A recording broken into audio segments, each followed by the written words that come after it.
Good morning, Dr. Mark back for my Ironman journey. Today's Saturday morning and I'm going to talk you through the transition and preparation for a race. Tomorrow is going to be my first of 4 preparation races that I'm doing for the big one, which is the Ironman. So tomorrow is just your standard distance, which is quite long to quite a few people, being 1.5 kilometre swim, and it'll be a 42k bike, and we're going to finish with a 10k run. So today I've been preparing, which is Saturday morning. I'm just going to run you through everything I've done, so when I get there I'm ready and can save great time in the transition, because transition you can save time, and if you're prepared you can save time, and it's all about time.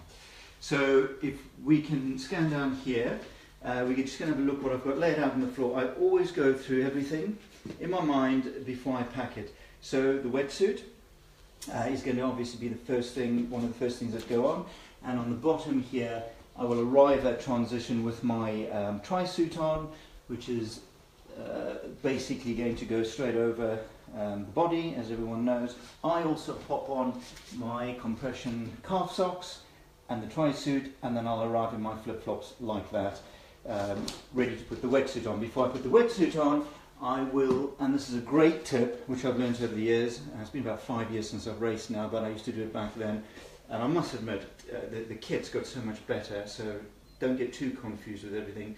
Vaseline will do just as good, but I will oil the bottom half of my legs and from the elbows down, particularly the wrists and around the ankles. Reason being, when you try and get this baby off, it sometimes sticks around the wrists and the ankles, and you don't want that when you're coming up to the bicycle and you want to jump on.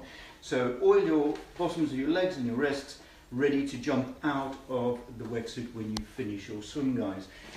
Another tip, I also take 2 pairs of goggles with me just in case something happens. So it's worth taking 2 pairs of everything really.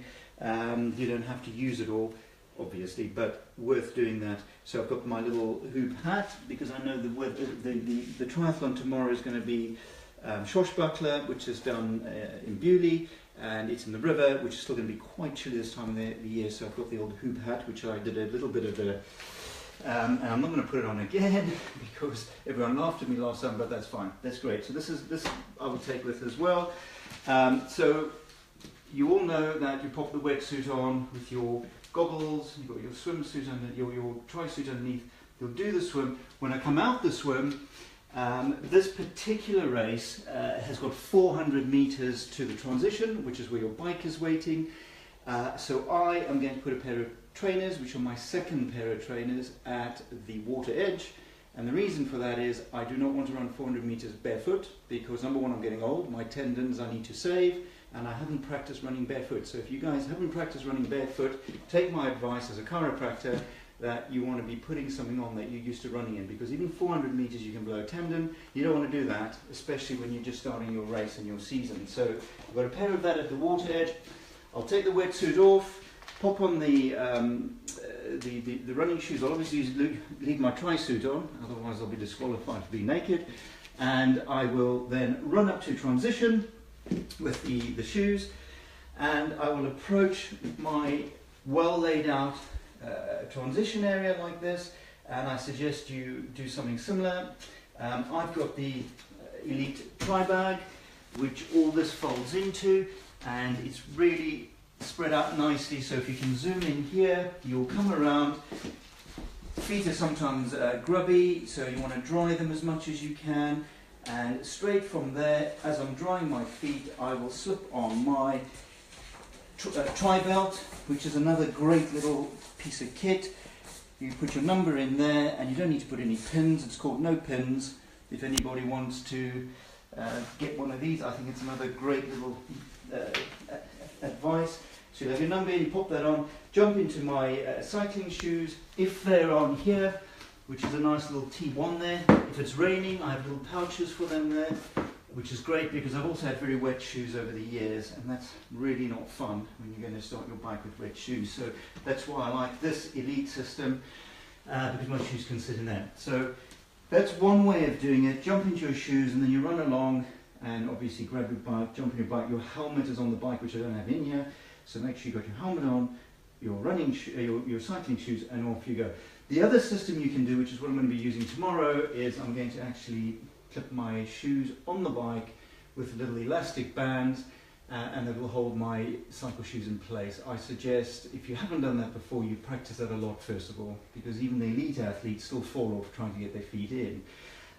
So that's the system, the basic system if you're starting triathlons. Otherwise you can clip your shoes to your bike.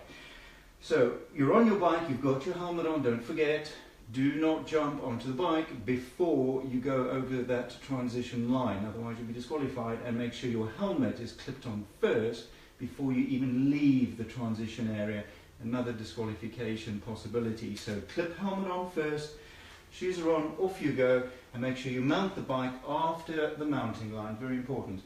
So once you come back from the bike, obviously you'll come back to your little stage. I always dry my feet again, just in case they've been sweating. And I also, another nice trick I've learned over the years, which a lot of you seasoned triathletes I know about, but some of you who don't, it's always worthwhile knowing.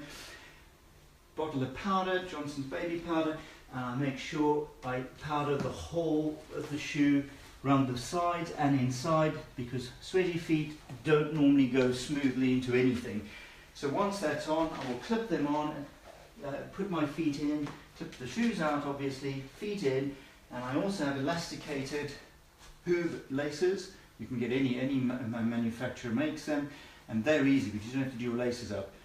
If you haven't got a pair of elasticated laces, at least get these, because all you do is whoop, in goes it, like that, boom, and them off. It's as quick as that. You don't have to do your laces up.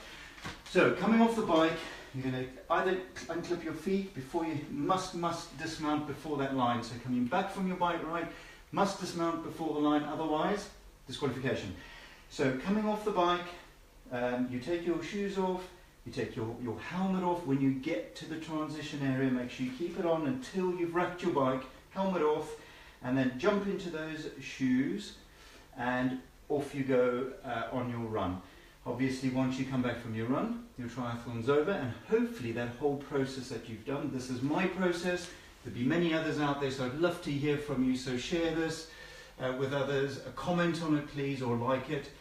We'd all like to learn from each other. I'm sure mine is not perfect, but this is what suits me. And the biggest tip I can give everybody out there is do what suits you. Keep it simple. There's so many things out there, but keep it simple and make sure it works for you guys. So I'm going to have a good race tomorrow, and I'll let you know next week exactly how it went.